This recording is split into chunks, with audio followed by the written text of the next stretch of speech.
Today we're going to look at some of the jack-of-all-trade builds in Helldivers 2. These are the builds that can do absolutely everything. You want to do the mission objectives? You've got it. You want to take out the tanks? You've got it. You want to take out the chaff? You've got it. You want to do the side objectives? You've got it. These can do absolutely everything. Now some people might call these meta builds, and I will say they're not quite as fun as playing the exact way you want to, but if you can't trust the randoms you're dropping with, or you want to be able to do absolutely everything and ensure you win, this is the kit for you. Now I'm going to toss a few different loadouts on the screen so that you can see a few different variations of the build that I personally prefer, but the idea is that you're always going to have some sort of anti-tank like an EAT, a spear, or a recoilless rifle. You're going to have some sort of anti-chaff such as an orbital gas strike or a napalm strike, and then a couple other various things to take out big targets like Bile Titans, or take out like the factories for bots, or like the laser to just clear entire areas if you need it. The idea is that you can deal with the chaff, you can deal with the tanks, and then you can deal with the situations as they come to you. Now these aren't necessarily great guides for soloing, because when you're doing like a solo hell dive, you'll want other objects that can clear objectives much faster. For example, if you're clearing eggs, you might want a 380 mortar barrage or an airburst rifle that can take out one shot, because stealth and speed is the name of the game when you're soloing. But when you're playing with other players, this is a perfect all-arounder kit to drop in with. As for armor, I believe you should always run light armor with this, just because speed is the name of the game. Speed is what's going to keep you alive, and I prefer this green medic armor, even though it is absolutely hideous, one of the worst looking armor sets in the entire game. It keeps you alive. You move super fast. That extra 2 seconds on stims and the extra 2 stims make sure that you almost never die in a game unless you're doing something really stupid. Now some people will argue that the light gunner that gives you the extra padding so you have medium armor with light move speed is the way to go, and I respect that opinion.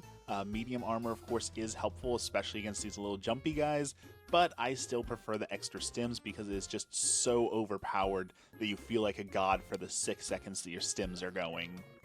On to primaries, there's a lot of debates about what primaries are good, what primaries are not good. A lot of people think that you don't even need primaries, and that's sort of true. I mean, your stratagems can take care of most everything, but I think your primary is important for this build because, again, the idea is that you can take care of absolutely everything, so what you bring with you is important. I personally prefer the Scorcher. The ability to absolutely wipe anything off the map at a long range is super helpful. It one-taps a lot of the smaller bugs, and it can take care of the armored guys very quickly. Other people argue to use the Sickle. I don't disagree with that. The Sickle is great for chaff, and on the bugs you're going to get a ton of that chaff, and having unlimited ammo, of course, is a huge perk as well. I think both are very viable choices. And I know that I'm going to sound like a total scrub here, but I'm also going to say the Liberator Concussive. I know a lot of people hate it. I know a lot of people say it is the worst version of the gun, but its slower rate of fire as well as the ability to stun means that it can clear chaff really well, and it can distract and stop enemies in their tracks, which is super helpful for getting that distance because, again, speed and distance is the most important thing. For a secondary, I always recommend the grenade pistol when you're doing bugs. Having 8 extra grenades for taking care of armored enemies or taking out bug holes from a distance is just too good to pass up, especially if you're using like the Sickle. You won't need that extra quick shooting just in case, so I highly recommend bringing that one. As for grenades, well, the stun grenades are without a doubt the most overpowered grenade, and if you're bringing the pistol, then you don't have to worry about not being able to close bug holes. However, I have been finding that the impact incendiary grenade is quickly becoming my favorite grenade. When I see a pack of jumpers or a couple enemies coming out of a bug hole, I just toss it in there, boom, it sits there and burns, takes them all out, I don't have to think about it, I can keep running, and that's super helpful for closing off areas or taking out large swaths while I'm running to the next objective. So here's how this kit plays and a few tips and tricks with it. The biggest tip and trick that I can give you is with the recoilless rifle, which I bring 90% of the time with this because having all those extra shots is just super helpful when you're swarmed with Bile Titans and swarmed with chargers. You don't always have to resupply to refill your ammo. If you got the extra perks, you can of course resupply out of the boxes you find on the ground. However, you can also call in a second recoilless rifle when it's off cooldown and just grab the backpack, and that gives you a full reload without having to use resupplies. This is super helpful when you're off alone. It's kind of rude to call in a resupply when you're all alone because the rest of your team might need it too, so look for that to save yourself a little bit of resupply and get yourself some extra ammo. So how you're going to play this is you're going to find the bugs and you're going to run to the mission, whatever the mission objective is, whether it's ICBM or calling in eggs or whatever the objective is, you're going to run to that objective.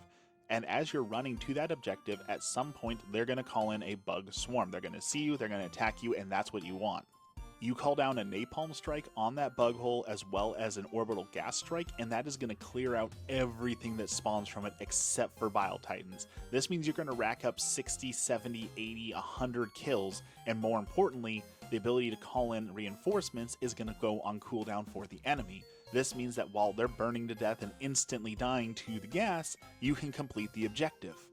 Once you've completed the objective, you get out of there before the rest of them can swarm you or regather or call in more reinforcements. If a charger spawns, you're just going to one-tap him in the head with your recoilless rifle. If a Bile Titan spawns, you're going to tap him twice in the head. It's that easy. Reloading a recoilless rifle takes approximately 4 seconds, which means as long as the Bile Titan is not right on top of you, you should be able to take him down before he gets close to you. If he does get close to you, what you need to do is bait him into spewing at you, and once his mouth is open, you've got a clean and easy shot, and even an ability to reload if you're fast enough. The recoilless rifle can take out spore spewers from a distance, it can take out shrieker hives, it can take out illegal broadcasts, so any of the sub-objectives that pop up, you should be able to take out with ease. If it's a stalker lair, your napalm can take care of it from a distance.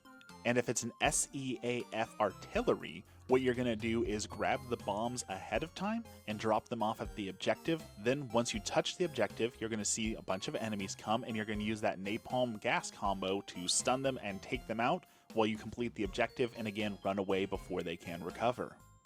Now, as I said in the beginning, there is a few places I absolutely would not take this kit, but it's rare, such as if it's a bunker busting mission for the bots, I would not bring this kit because you'd want something that can of course bust the bunkers, like a 500 kg or a 380 mortar strike.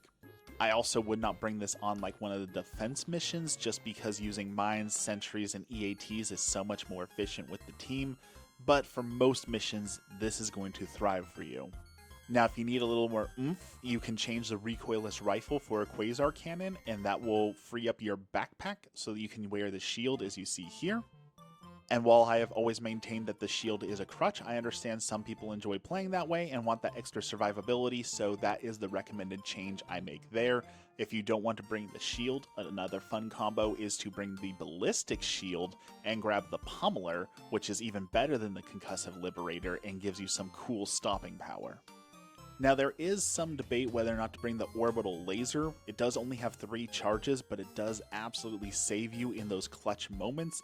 I personally don't prefer it for this kit simply because a lot of the times I'm alone and it feels like a waste to use that laser, and I don't want to use it and run out of it when we need it later. So having some options that come back, such as the napalm, give me a lot more options for clearing chaff.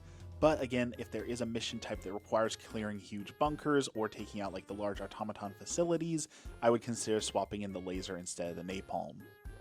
As a closing thought, I do want to reiterate, I don't believe this is the best way to play. I don't think this is the only way to play. Every gun and every stratagem is viable, but if you're looking for a kit to just do everything, be able to drop in and not have to worry about it, this kit can handle absolutely everything and is pretty fun to play. I usually end with about 500 kills in a match, so it is pretty good at taking out swarms, taking out the big guys, and doing the objectives if your goal is just to complete the mission. Leave a comment down below with your go-to kit, don't forget to like and subscribe, and have a blessed day.